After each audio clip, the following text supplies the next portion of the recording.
नमस्कार शेतकरी मित्रांनो, ज्या शेतकऱ्यांनी घन लागवड केलेली आहे, म्हणजे 3x1 वर जर ज्या शेतकऱ्यांनी लागवड केलेली असेल व ज्यांना गळफांदी खुडणं या ठिकाणी काही कारणामुळे शक्य झालं नसेल किंवा गळफांदी खुडायची नसेल, तर त्यांनी आपण ज्या पद्धतीनं 2 प्लॉट डेव्हलप केलेले आहेत, याच्यामध्ये आपण एक ज्याची गळफांदी आपण खुडलेली आहे आणि दुसरा जो प्लॉट आहे तो सघन लागवड पद्धतीने या ठिकाणी विद्यापीठ जसं मार्गदर्शन या ठिकाणी करत असतं, म्हणजेच 3x1 वर जर कपाशी असेल तर आपल्याला विद्यापीठाच्या शिफारसीनुसार त्या ठिकाणी 45 ते 50 दिवसादरम्यान या ठिकाणी मॅपिकॉट क्लोराईड कंटेन असलेलं बाजारामध्ये उपलब्ध आहे ते चमत्कार या नावानं या ठिकाणी त्याची फवारणी आपल्याला करायची आहे।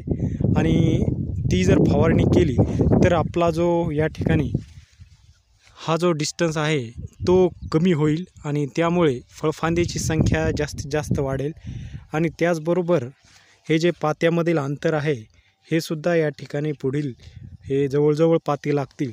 त्यामुळे विद्यापीठ जशी शिफारस करतं, विद्यापीठ काय शिफारस करतं हे आपण बघणार आहोत। बघू शकता हा व्हिडिओ।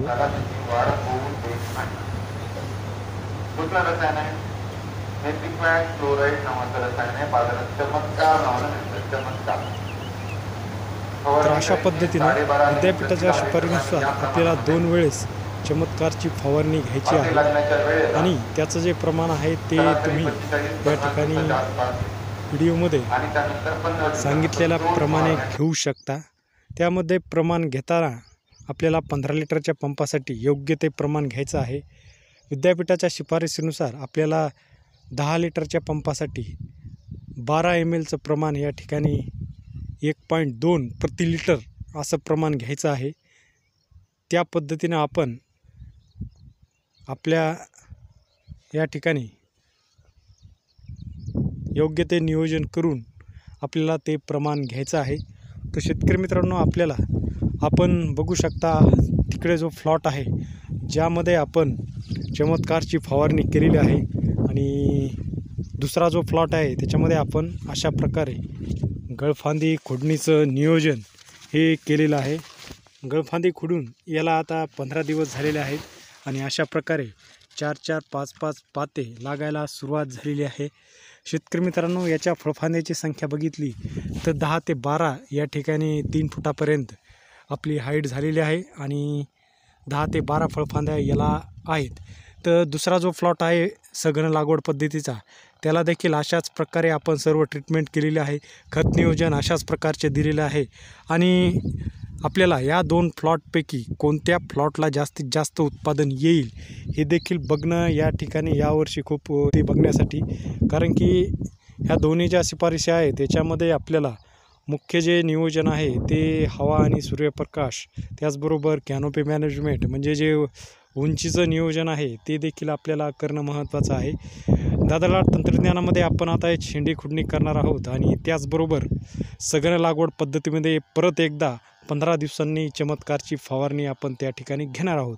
या दोन्ही प्लॉटमध्ये आपल्याला कोणत्या प्लॉटमध्ये एकरी उत्पादन जास्त येतं, कोणत्या प्लॉटला आपल्याला त्या ठिकाणी खर्च किती येतो हे देखील आपण या ठिकाणी वेचणी झाल्यानंतर पूर्ण या व्हिडिओ या आपल्या चॅनलवर टाकू। आणि त्याचबरोबर शेतकरी मित्रांनो, ज्यांना या ठिकाणी ज्यांची घन लागवड आहे परंतु त्यांना पावसामुळे या 10 ते 12 दिवसाच्या सततच्या पावसामुळे जर गळफांदी खुडणं शक्य झाली नसेल किंवा मजुराच्या टंचाईमुळे ज्यांना गळफांदी खुडायची नसेल, त्यांनी जर उंची वाढत असेल तर चमत्कारचा वापर आपण आपल्या त्या ठिकाणी नियोजनानुसार करावा। ते तुम्ही त्या पद्धतीने करू शकता। तर शेतकरी मित्रांनो, आपण हे 2 या ठिकाणी पॅटर्नची लागवड अशा पद्धतीनं केलेली आहे।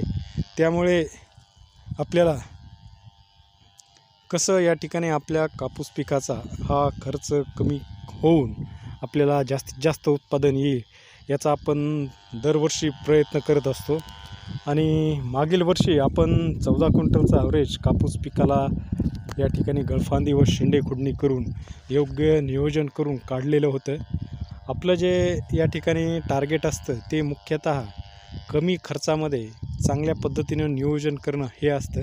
आणि त्याचबरोबर आपल्याला ज्या वेगवेगळ्या पद्धती या पद्धतीनुसार आपल्याला कापसाची लागवड करून अनुभव घेणं खूप महत्त्वाचं आहे.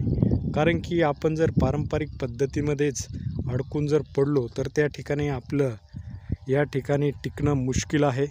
कारण की एकूणच पूर्ण औषधांचे व इतर खतांचे भाव बघता व जी मजुरी आहे ती बघता आपल्याला शेतीमध्ये पुरेसा नफा हा मिळणं खूप कठीण झालेलं आहे. त्यामुळे आपल्याला उत्पादन वाढवून त्या ठिकाणी आपला खर्च कसा कमीत कमी राहील हे देखील बघणं महत्त्वाचं आहे. त्यामुळे खर्चिक औषधाकडे किंवा खर्चिक पॅटर्नकडे न जाता आपल्याला कमी खर्चामध्ये कसं नियोजन करता येईल याचा आपण विचार करावा.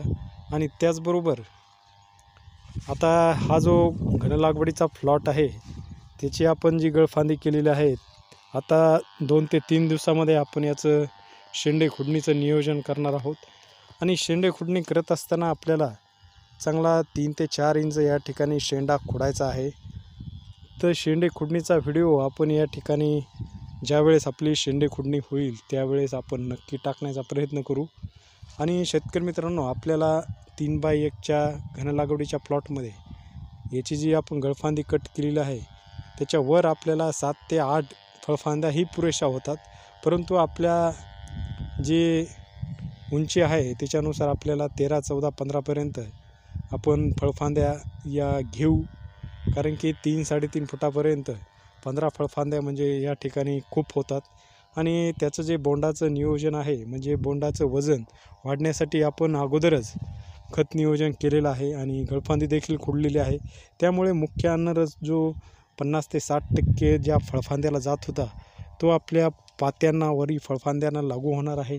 त्यामुळे बोंडाचं वजन आणि आकार देखील चांगल्या पद्धतीनं आपल्याला येत असतो. हा आपला मागच्या 2 वर्षाचा अनुभव आहे. त्यामुळं घनलागवड करताना या ठिकाणी योग्य ते नियोजन करा. आणि या ठिकाणी फवारणी नियोजन जे केलेलं आहे ते देखील आपण आज करत आहोत. त्याचा देखील व्हिडिओ आपण या ठिकाणी टाकण्याचा प्रयत्न करू. तर शेतकरी मित्रांनो, यावर्षी आपण तुरीचं देखील यामध्ये नियोजन केलेलं आहे. 1 फुटावर 2 झाडातील अंतर आहे आणि 2 ओळीतील अंतर हे आपण 15 फूट या ठिकाणी ठेवलेलं आहे. तर शेतकरी मित्रांनो, नवीन असाल तर आपल्या चॅनलला सबस्क्राईब करून घ्या आणि शेतकरी असाल तर नक्कीच आपल्यासोबत जुडून राहा. धन्यवाद.